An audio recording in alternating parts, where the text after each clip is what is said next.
Security lights flashed white across the ceiling, and the sound of feet thundered through the corridor before she even understood what was happening. Seung-Hyun's hand closed around her wrist and pulled fast and sure, turning her into the shadowed alcove between the stairs and the wall. The air smelled like cedar and something sharp from the cleaning fluid the staff used on the marble.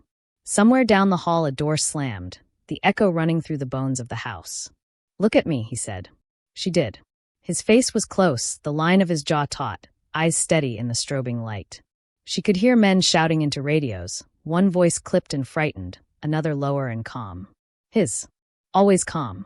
The house felt like it was holding its breath. He cupped her jaw with one palm and kissed her. It was not gentle. It was heat and command, and the taste of his breath, as if he meant to brand the moment into the night. She caught the railing with one hand to steady herself, felt the hard press of his chest and the strength there. The way he bent toward her like he had decided that this was the safest place in the world for the length of that kiss. When he pulled back, his mouth hovered over hers, his voice a low promise. "Promise me. Promise me that you'll keep breathing." He pressed a small key on his watch. Somewhere deeper in the house, a steel gate rolled shut. 2 guards appeared at the end of the hall, dark suits, guns drawn, eyes sweeping. He did not look away from her. "Go to your shop," commanded Seung-Hyun. "Now. Do not stop. I'll end it here."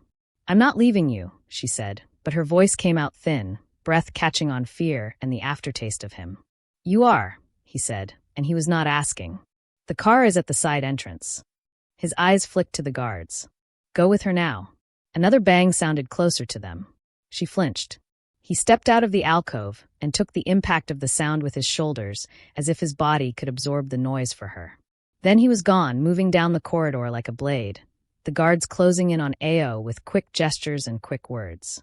She looked once over her shoulder. He did not look back. They hustled her through a service passage she had not noticed before, past shelves of linen and a row of quiet refrigerators and a clock that ticked too loudly. Outside, the air was cool and smelled faintly of night rain. A black SUV idled by the hedge. One guard slid in front, the other opened the back door and guided her in with a hand that was firm and respectful, like he had practiced the move 1,000 times. The city started moving past them. Her heart would not slow. She pressed her palm to her mouth and tasted cedar and him and the metallic tang of fear.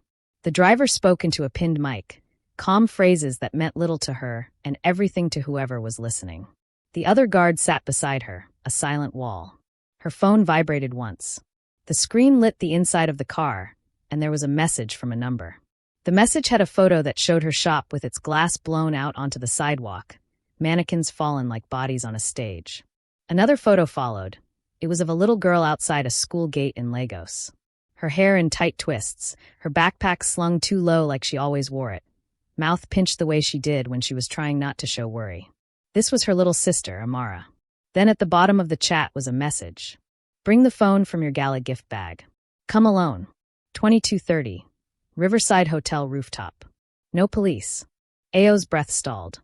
She could hear only the tires on wet road for a second, that soft hiss that made everything else feel distant.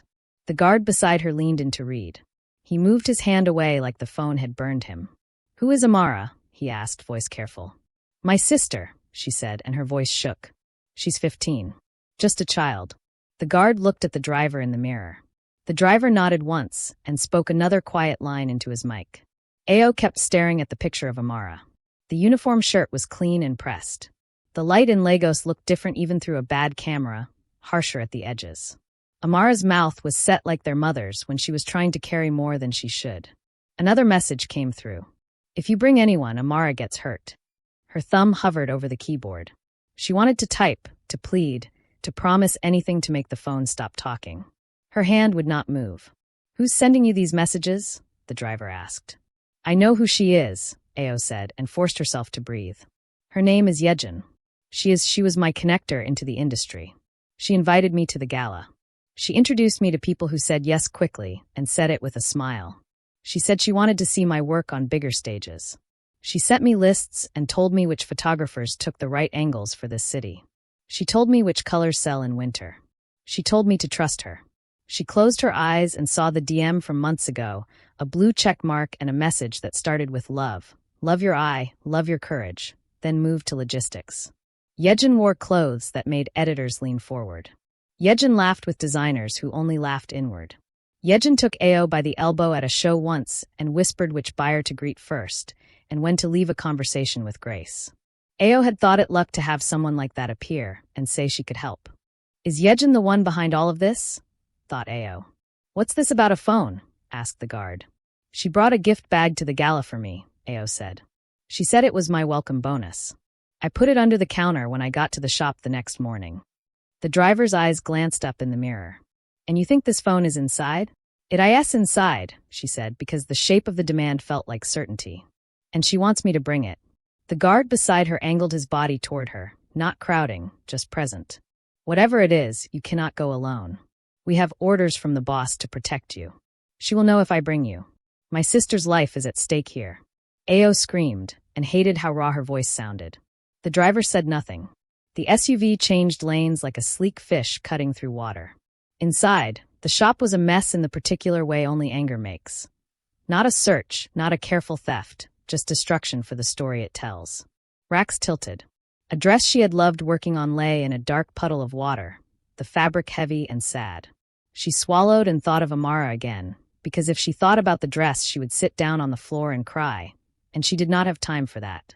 She crouched behind the counter. The gift bag was there, half hidden by a stack of lookbooks. And inside was the phone. Slim. Black. Screen asleep. No logos. The kind of phone that looks like everything and nothing, like it could hold a life or be a dead thing. The phone vibrated with a call, and she answered. Very good, Ao. Now bring it to me, Yedjin said. The voice of her blackmailer did not rise. It floated, almost bored, the way television hosts speak when they have said the same thing 1,000 times. What's on it? Does this have something to do with Seung-Hyun? Asked Ao with a shaky voice. You damned fool. Do you realize your sister's life is at stake right now? Boomed Yedjin. I'm waiting. 10:30. Come alone.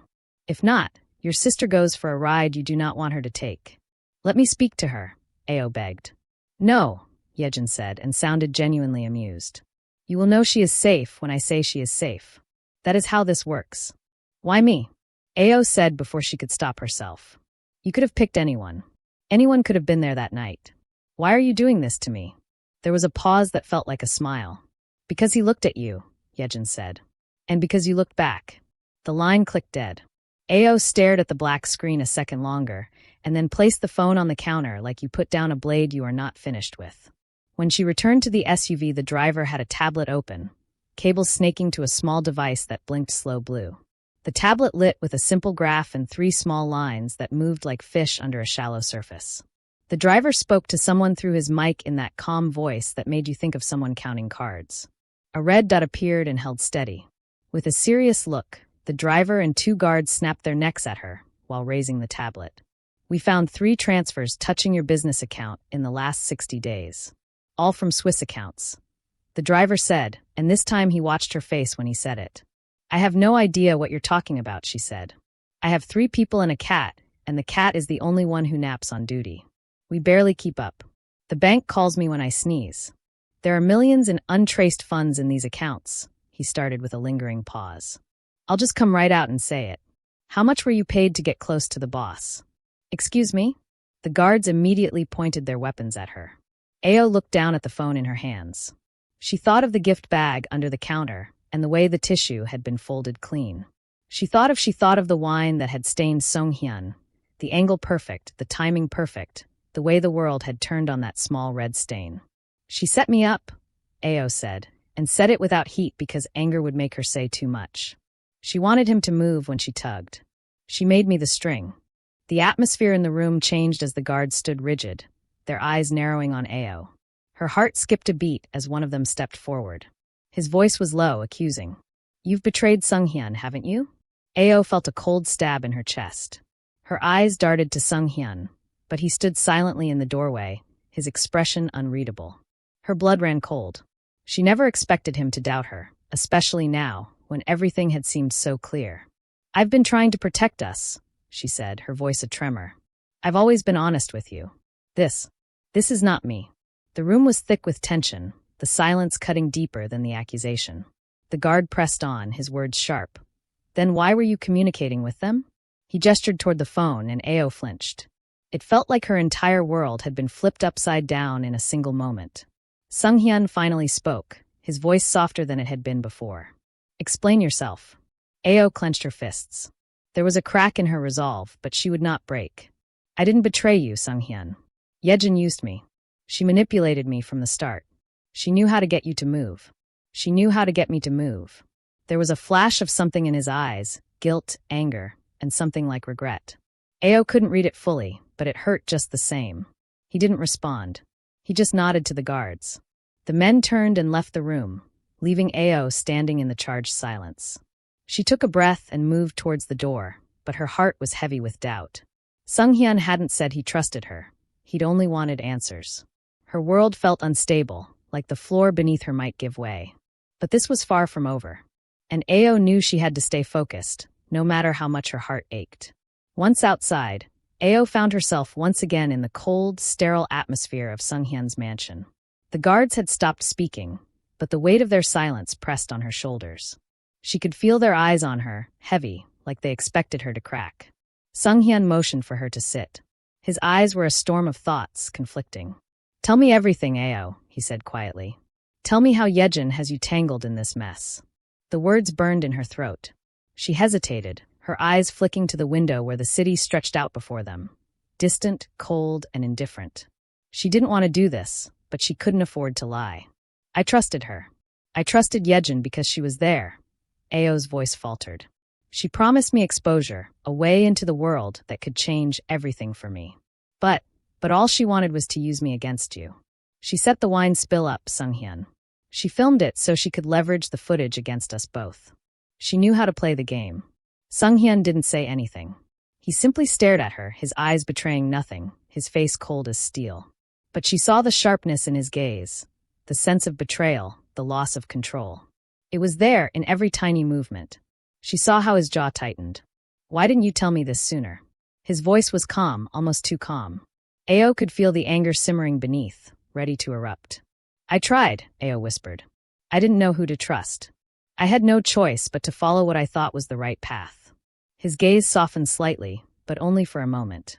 "Yedjin isn't the only one who has a game to play," he said, stepping toward her. He was close now, too close. "You think you've been used, but it goes both ways." There it was again, the warmth in his voice that never fully reached his eyes. There was tension in every word, a promise and a warning. Ao stepped back. "You don't know what this is like. You don't know what it's like to be played by someone who knows your every weakness, Seung-Hyun." His expression shifted, ever so slightly. "You're not the only one who's been played." Her breath caught. "Then how do we end this?" Ao's voice broke, but she wouldn't let him see it. This wasn't just about the fight anymore. It was about her future, the future she still wanted to hold on to, even if it meant walking away. The tension was palpable as Ao entered the Riverside Hotel's rooftop bar. Yedjin stood at the far end, a serene smile on her face, as though she had all the time in the world. Her eyes flickered to Ao's phone, sitting neatly on the table between them. "You're on time," Yedjin said, her voice dripping with satisfaction. "I appreciate that." Ao set her eyes on Yedjin, and she didn't bother with pleasantries. "Where is my sister?" she demanded, her voice sharp and unforgiving. Yedjin smiled and nodded to her two men. They stepped aside, revealing the video on Yedjin's phone. Amara was standing by the car again. This time, there were no smiles. Only tension.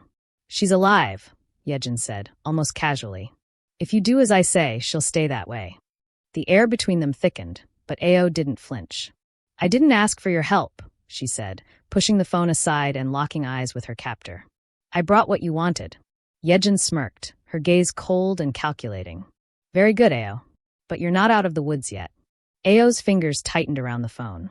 "You set me up, Yedjin. You used me from the start. You filmed the spill, you staged the scene, and you thought I'd just walk away." Yedjin's lips curled into a smile. "It's almost a compliment that you saw through it. Most people don't. But don't get cocky. You think you control the game, but you're just another piece." The wind caught Ao's hair, tugging it back like the city itself was pulling her forward. But she didn't flinch. Instead, she spoke the words that changed everything. "I backed up the phone. If I don't send the word by midnight, it's all yours. Every photo, every log." To a reporter who doesn't owe anyone here a damn thing. The tension shifted. Yedjin's eyes widened ever so slightly.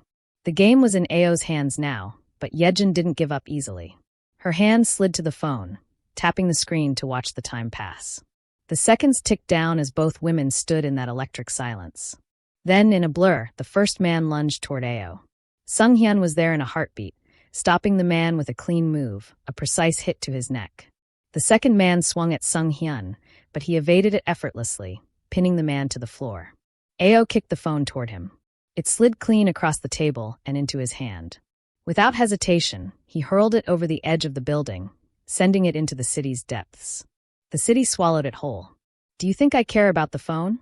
Yedjin asked, her voice sharp with annoyance. "You care about control," Seung-Hyun said, voice low, his hands still raised from the fight. "But you're out of moves." Yedjin hesitated for a moment, but then, with a sigh, she turned to leave, the game lost. Her men followed in haste, and the tension finally broke. As the sirens outside grew louder, Ao glanced at Seung-Hyun, her heart still racing. He looked at her, a quiet understanding passing between them. She had played the game, but now they were free.